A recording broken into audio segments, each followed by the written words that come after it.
How do you handle themes or philosophical stakes without getting preachy was one of the last questions asked in my recent live stream. Now, that is a huge topic to address in a one more thing conversation. So I thought I'd make a quick video about the 5 techniques I've seen and used to include themes or philosophical stakes naturally. I lied about the quick part.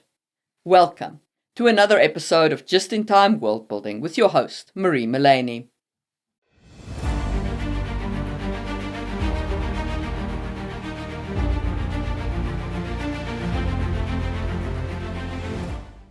So let's get the basics out of the way with a definition of themes. In the simplest terms, if the plot of a story is what happens, the theme is why it matters. A literary theme specifically is the central, deeper meaning of a written work. But it isn't just a topic like war or love. It is an observation about that topic. So to explain with an example, if the topic is revenge, a theme of revenge might be the pursuit of revenge ultimately consumes the person seeking it. That is an observation about revenge. Philosophical stakes, on the other hand, often called thematic stakes, are the abstract values or worldviews at war within the story. So while the physical stakes ask something like, will the hero survive? The philosophical stakes asks, is it better to live as a slave or die for freedom?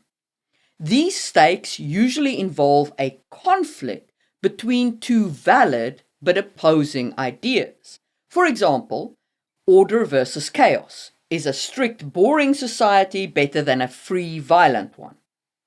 Or justice versus mercy. Should a villain be punished to the full extent of the law or forgiven to break the cycle of hate? Or individual versus the collective. Should one person be sacrificed to save 1,000? This was one that I used in Sangwil Chronicles, for example. Philosophical stakes are resolved at the same time that the plot is resolved, and how the plot is resolved is critical to the philosophical resolution. If the hero has held the opinion that mercy should be shown, but the plot's resolution forces them to apply strict justice, then the philosophical resolution of the book is that justice is more important than mercy. A good way to think of this is to think of the story as a courtroom. The plot is the evidence being presented. The philosophical stakes are the two opposing arguments being debated, and the theme is the final verdict the author reaches. So if we take the Dark Knight movie, one potential reading of the plot, stakes, and theme might be the plot, what is happening is Batman tries to stop the Joker from blowing up Gotham. The philosophical stakes, or what idea is at risk, is can a hero exist without breaking his one rule, not killing people? And the theme or final message is heroism sometimes requires the sacrifice of one's own reputation for the greater good. In my opinion, a story becomes preachy when it only presents one side of the argument or presents the other side as a caricature. A story has philosophical stakes when it gives both sides a fair fight, even if the author eventually picks a winner. Alright, so now that we have a common understanding of these terms, let's talk about 5 ways to communicate themes, starting with symbolism and metaphor. Symbolism and metaphor are fundamental tools for conveying philosophical ideas indirectly. In The Stranger by Albert Camus, Camus employs potent symbols such as the sun, the sea, the crucifix, and the courtroom to embody the novel's themes of absurdity, alienation, and societal judgment. The sun, for instance, is a metaphor for the oppressive weight of societal expectations and the irrational forces that govern human life. Mirasalt's murder of the Arab is partly attributed to the sun's blinding heat, symbolizing how external, irrational factors shape human actions in an absurd world. The sea, by contrast, represents moments of joy and relief, offering a respite from the oppressive forces in Mirasalt's life. The crucifix symbolizes religious and moral frameworks that Mirasalt rejects, highlighting his existential detachment. The courtroom embodies the social order and moral judgment that Mirasalt confronts, underscoring the conflict between individual authenticity and societal expectations. Now, The Stranger is incredibly weighty in terms of philosophy. It explores whether life has inherent meaning and what it means to live honestly in a universe that may have no meaning. So, here's a more lightweight example of symbols from my own Sangwheel Chronicles. I use the noble sash to define my nobility. It's decorated with ranks and no peasant is allowed to wear a sash. But it's also a symbol of the constrained lives everyone leads in the strict hierarchy of the Empire of Lumiaron. And for one of my characters, the sash sometimes represents a weight he cannot explain, given that it's only cloth, because of the way that it constrains his life and his reactions. This also illustrates how different genres use symbols in slightly different ways. Dark fantasy benefits from oppressive and weighty symbols, for example, the sun in The Stranger, that reinforces themes of existential dread. High fantasy can employ grand mythic symbols to convey epic struggles between individuals and society. Urban fantasy may use symbols that highlight the tension between the mundane and the extraordinary, reflecting modern life's complexities. And so your different symbols are employed in slightly different ways. To close out our discussion on symbols and metaphors, here's 4 practical tips for applying them. 1. Identify central themes and choose symbols that naturally embody these ideas within the story's world. Not the real world, the story's world. 2. Integrate symbols seamlessly into the narrative, ensuring they feel organic rather than forced.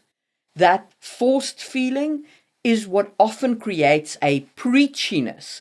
So build your world until the symbols are effortless within the world. 3. Use metaphor and symbolism consistently to reinforce themes and create a layered reading experience. I constantly use idioms and descriptions of the noble sash in order to reinforce in the reader's mind what it is and what it represents to different people. And lastly, avoid overloading the narrative with symbols. Less is more here. You want to focus the reader attention on a few key symbols and not have millions of symbols assaulting them all at once. Next, let's talk about inviting interpretation.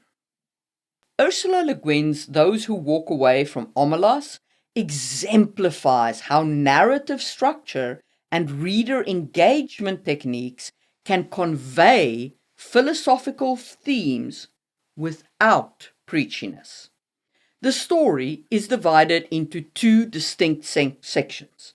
The initial description of the utopian city of Omelas, followed by the revelation of the dark secret sustaining its happiness. The narrator employs shifting tenses. The story is written in past, in conditional and present, and this creates immediacy and involves the reader actively in imagining Omelos. The narrator directly addresses the reader at times, inviting them to envision the city and to wrestle with its moral dilemmas, and that blurs the line between observer and participant. This interactive narration makes the reader a co-creator of the story's meaning, compelling them to confront the ethical questions raised. Should the child be sacrificed for the utopian existence of everyone else in the city? Camus' The Stranger uses a first-person present-tense narrative that immerses the reader in Marisolt's detached perspective. The minimalist, sparse prose reflects Marisolt's emotional numbness and the absurdity of his existence. The narrative is divided into a two-part structure, before and after the murder, and that mirrors Marisolt's journey from passive detachment to active confrontation with life's meaninglessness. But Camus never comes right out and says Marisolt is right or wrong. He never even comes out and says this is about existentialism or this is about life's meaning. Instead, the events unfold. Marisolt's inner life is explored, and the reader is invited to interpret Marisolt's actions and the societal reactions to them. Thus, the reader engages with the novel's existential themes without the author simply telling them, "This is my thesis." Some practical ways you can invite the reader to lay their own interpretation on your story are: structure the narrative to reveal key thematic elements gradually. This encourages reader reflection. Don't just slap everything on the table all at once. Give your theme room to breathe.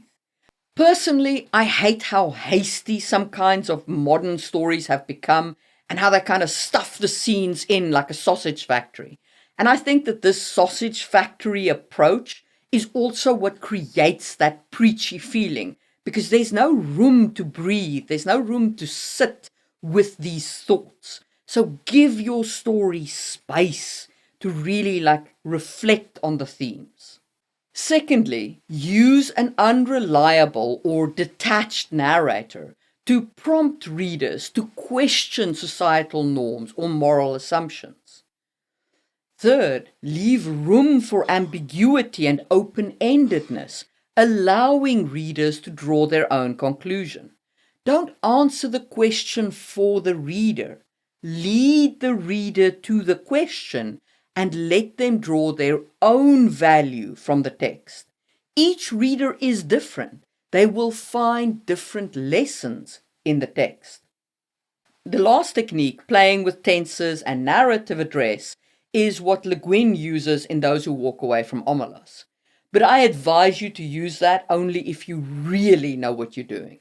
It is incredibly easy to create a disjointed reader experience with shifting tenses, so make sure you get some beta readers to read the heck out of that thing before you publish, to make sure that you are still creating a complete experience for the reader.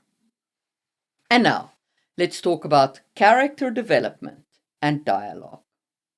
Marisolt's character in The Stranger is defined by his emotional detachment and refusal to conform to societal expectations.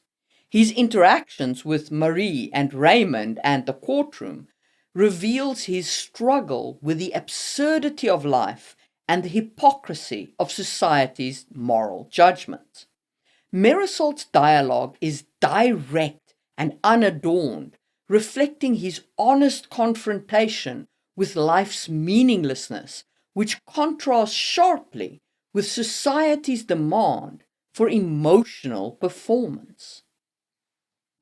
In My Sangwil Chronicles, herself, the main character's mother and his liege lord, embodies the concept of utilitarian morality taken to an extreme degree.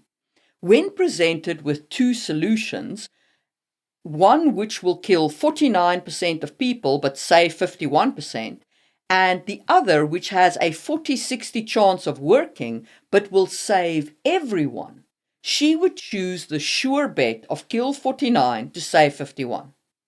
In the first book, the main character, Louis, very much follows that philosophy and obeys his mother's commands. But by the fourth book, he no longer follows her blindly, and in the end he defies her and forces her to change her mind about just such a solution. Through Louis' character growth, I try to take the reader on an exploration of this concept of morality, its strengths and its pitfalls. And if this sounds interesting to you, there is a link to my books in the description of this video, and the series is complete. So, here is some practical ways to apply character growth as a means of communicating your theme. Develop characters with complex moral struggles and contradictions. Put them in situations where their moral values are in conflict within themselves. 2. Use dialogues to reflect characters' philosophical beliefs and conflicts. Let people discuss solutions. Let them disagree. Let them fight over their worldviews. 3.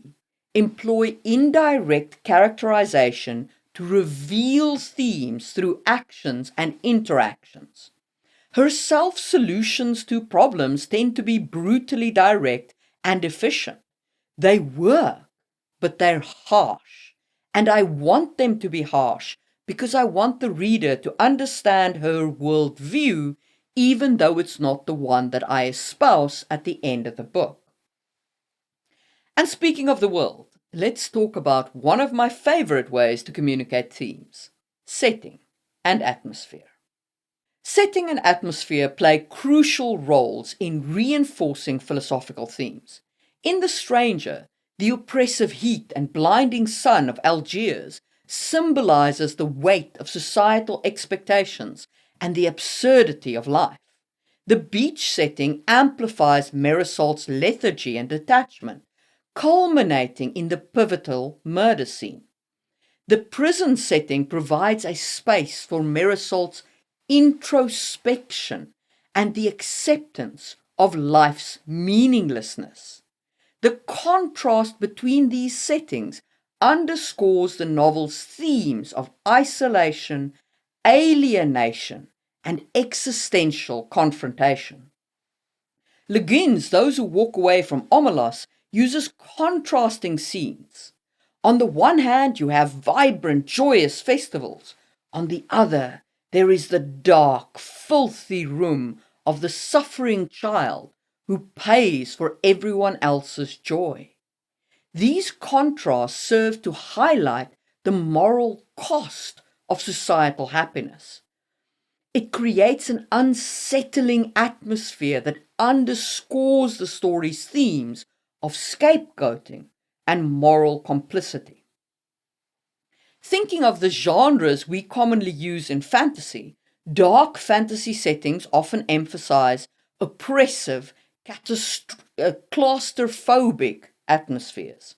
High fantasy settings can use grand mythic landscapes to symbolize epic struggles, and urban fantasy can highlight tensions between the mundane and the extraordinary, using it to generate questions around, is there more to life than this mundane world? Practically speaking, here are your tips for using atmospheric setting. Choose settings that symbolically reflect the story's themes and use atmospheric details to create mood and reinforce those thematic concerns. Contrast settings to highlight moral dilemmas and thematic tensions, showing the difference between worldviews in the different settings, and employ sensory language about the taste, the touch, the hearing, everything around them, to immerse the reader in the story's world. Make the reader really feel the joy of festivals, versus the horror of the child in the scapegoat's dank little chamber. And if you need advice on how to do that, I did make a video, which you can check out in the information card. And that brings us to our final technique: irony, satire, allegory, and minimalism. And this one is hard. As Frank Herbert will tell you, it is so easy for readers to miss the point. He wrote Dune ironically as a warning against blindly following religion and charismatic authority figures. And people who've only read the first book or only seen the first movie still believe that Paul Atreides is the hero. So, use this technique with awareness that there will be people, perhaps even many people, who completely misunderstand your point if you use irony and satire. Side note, I think Tolkien completely understood Herbert's point. Famously, Tolkien was asked to comment on Dune, and he refused, saying that since he had nothing good to say, he'd just keep his mouth shut. Now, we don't know why he disliked the book, but I think it's because Herbert's worldview, where religion and divinely backed authority figures are presented as problematic, is in pretty direct opposition to Tolkien's more monarchist views. And that's actually important. Themes are a conversation between authors and readers.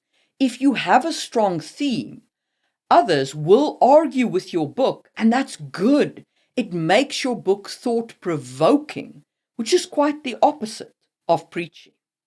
Anywho, side notes aside, Camus' The Stranger employs irony to underscore the absurdity of life and society's hypocrisy.